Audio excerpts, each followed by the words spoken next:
In the most recent Koine Corner, we took a look at a passage in Hebrews chapter 13, specifically verses 7, 8, and 9. Well, just up above that in verse 4, there's some really interesting stuff. So today we're going to take a look at that to get 2 words of the week.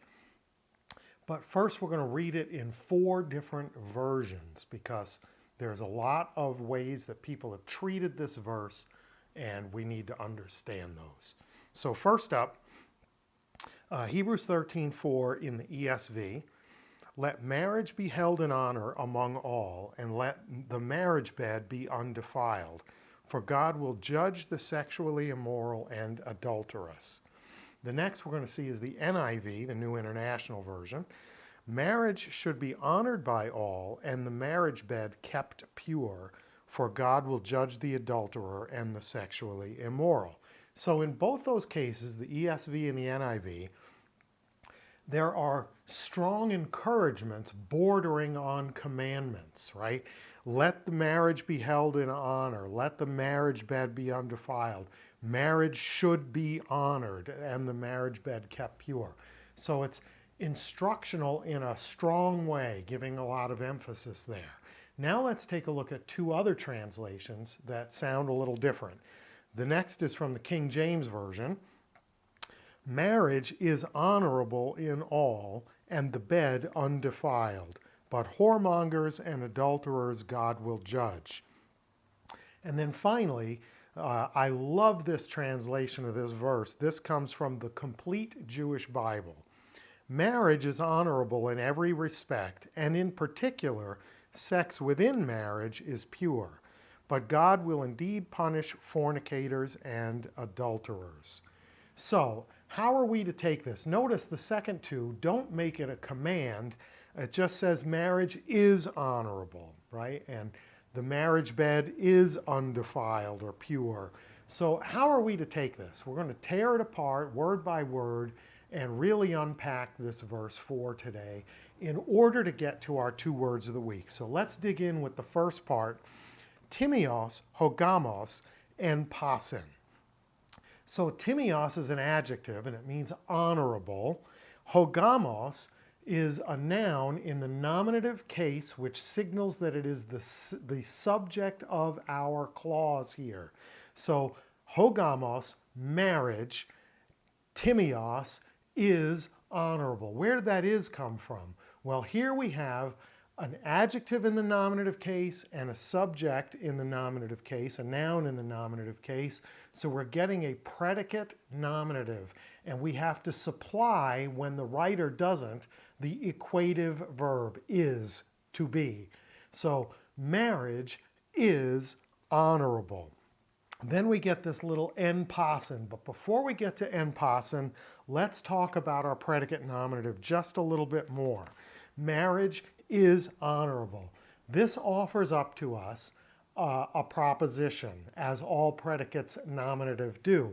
There are 2 kinds of propositions. You can have a convertible proposition in which you can flip the 2 items and it still holds up, or a subset proposition that ceases to be true when you flip the elements. So let me give an example of a convertible proposition. Charles II is the King of England. If we flip that, it's still true. The King of England is Charles II. That is a convertible proposition within this predicate nominative. Now, if we take our example from today, marriage is honorable. If we flip the thing, we lose some veracity here. We lose some truth, because if we say honorable is marriage, well, yes, marriage is honorable, but there are many things that are honorable. Honorable is within a subset of marriage is within the subset of things that are honorable, right? There are other things that are also honorable. So this is a subset proposition, not a convertible proposition, because there are other things besides marriage that are also honorable. Why does that matter? Just so you can tuck away in your memory for your other studies, the differences between convertible propositions and subset propositions. Most importantly, we're dealing with predicates nominative today. And what is a predicate nominative? It's a subject in the nominative case and a substantive, whether that be an adjective or a pronoun or another noun that is also in the nominative case, equated, like with an equal sign in between. God is love, predicate nominative. Here, marriage is honorable. Now let's talk about our en passant. En passant, so en is the preposition for in, and passant from pas is all or every, but here it's plural, in either all things or everything or for all people. Here's the problem. Passant is in the accusative plural, and the neuter accusative plural has the exact same form as the masculine accusative plural. If it's the neuter accusative plural, then we would translate it, marriage is honorable among all things or in all manners, like in all regards. But if it's the masculine, then it's in all people or for all people, among all people. So the trouble here is, and this is going to be frustrating for some folks, the trouble here is that there is no objective way to determine whether this is neuter, accusative neuter plural, or accusative masculine plural. It's a subjective decision that you have to make as a translator, as an interpreter. And no one can come along with a grammatical signal, with a sign to tell you which choice to make. Okay? So here's the good news about that. Anyone who comes along and fights you on that it must be one or the other, you can immediately dismiss, because grammatically it can't be done. It's the exact same form for the accusative neuter plural and for the accusative masculine plural. So this is a subjective choice, and we all just have to live with that fact. Now, someone out there is saying, well, which way do you go? All right, I'm going to answer that question. I think it's probably neuter because of what gets said in the third part of the verse. I think that just lends itself better. But I wouldn't fight you over it because it cannot be objectively proven. So let us carry on and take a look at the second part of our verse. So what's the first part say?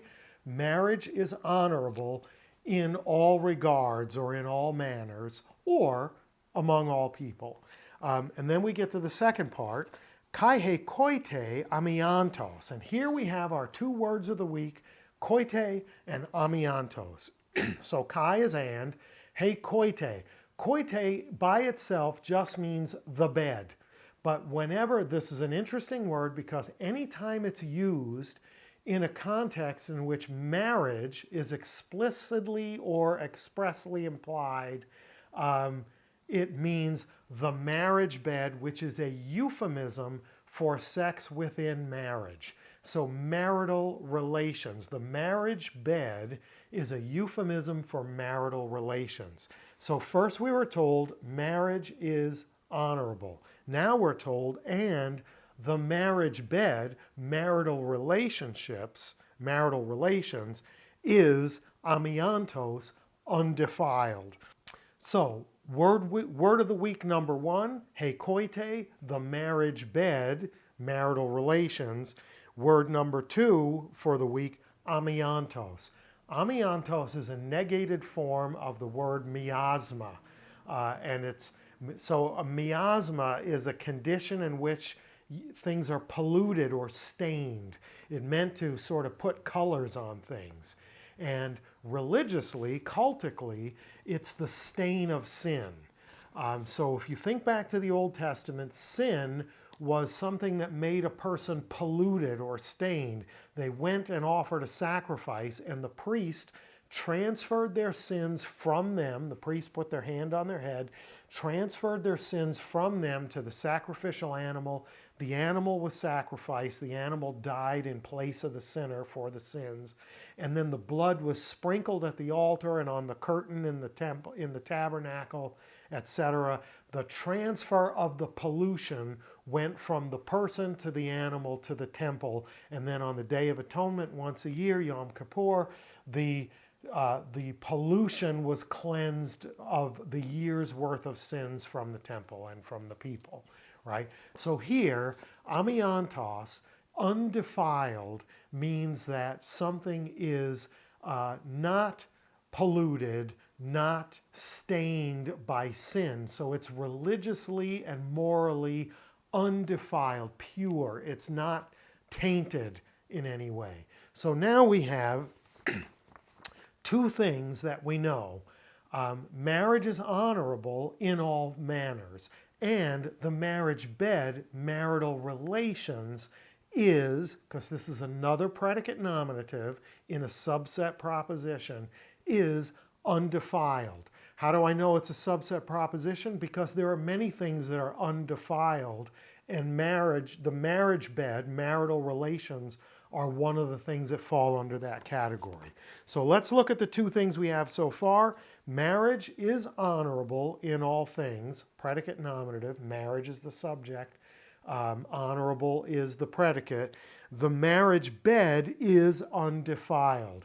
The marriage bed is the subject, marital relations, because it has the article and it's the noun, he koite, is undefiled, and the predicate, amiantos, undefiled, still pure. So this makes sense. If marriage is honorable in all regards, en passant, then whatever a husband and a wife do in the context of marital relationships that's not forceful or abusive or degrading is honorable, is undefiled, right? So in a sense, the marriage, which is honorable, sanctifies whatever happens within the context of the marital bed and means that those activities are pure and undefiled.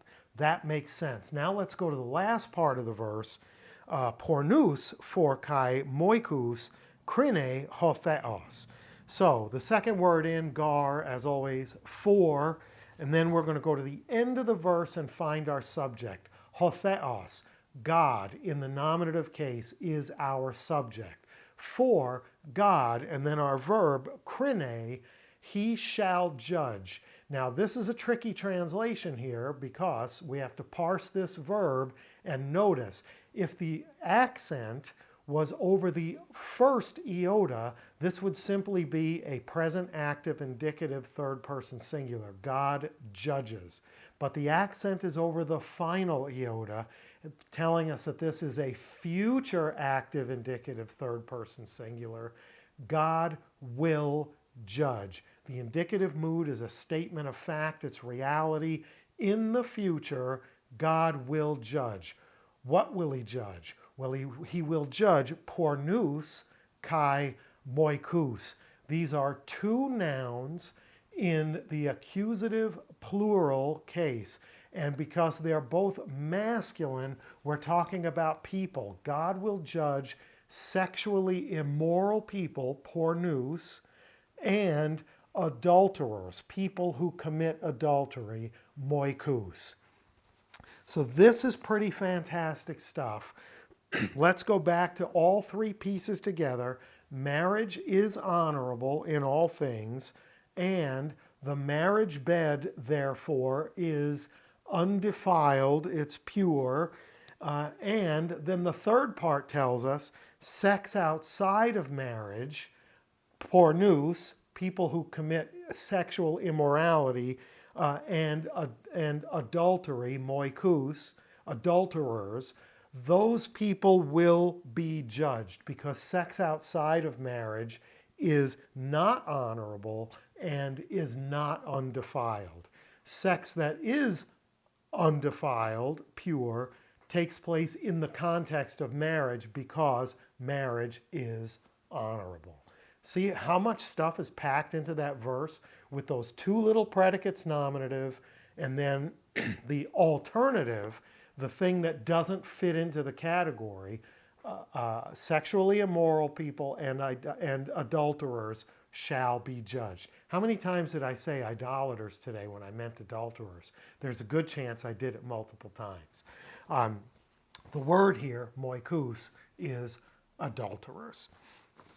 So, our words of the week, hekoite, simply bed by itself, but whenever it's used in the context of marriage, it is the marriage bed, which is a euphemism for marital relations, sex within marriage. And our other word of the week, amiantos, which is the opposite of miasma, a stain, a pollution. So undefiled, pure, not tainted by a stain religiously or morally. So not tainted by sin. And the magnificence in that little verse, that brief little thing. Remember, chapter 13 of Hebrews is a line of ways to live rightly while you're waiting for the culmination of Christianity. The NIV and the ESV make it an instruction. Let the marital bed be honorable, or let marriage be honorable. But it's not an instruction. The instruction is implied in the fact that God will judge those who commit sexual immorality or adultery. The way to avoid that is to recognize that marriage is honorable among all things or among all people. And the way to avoid that judgment is to be in a marriage. Because the great news is in the context of marriage, the activities that take place in the marital bed are not immoral and are not adulterous and are impure. They're untainted by sin. So to paraphrase Paul elsewhere, it's better to be married than to burn, right? So within the context of the marital bed, there's no fear of the judgment that comes to the sexually immoral or the adulterers, because what happens in the marital bed is undefiled. Pretty great stuff, spectacular stuff. We also picked up some good stuff about predicates nominative and propositions, convertible propositions. The King of England is Charles II, and in and subset propositions, marriage is among the things that are honorable, right? The marital bed is among the things that are undefiled. Subset propositions. Hope that was good for you today. Went a little long, apologize, had a lot to get through. But if it was good for you, like, share, subscribe, let your friends know, hit the little dinger, leave me some feedback in the comments. And until next time, Charis Kairene Humin, grace and peace to you.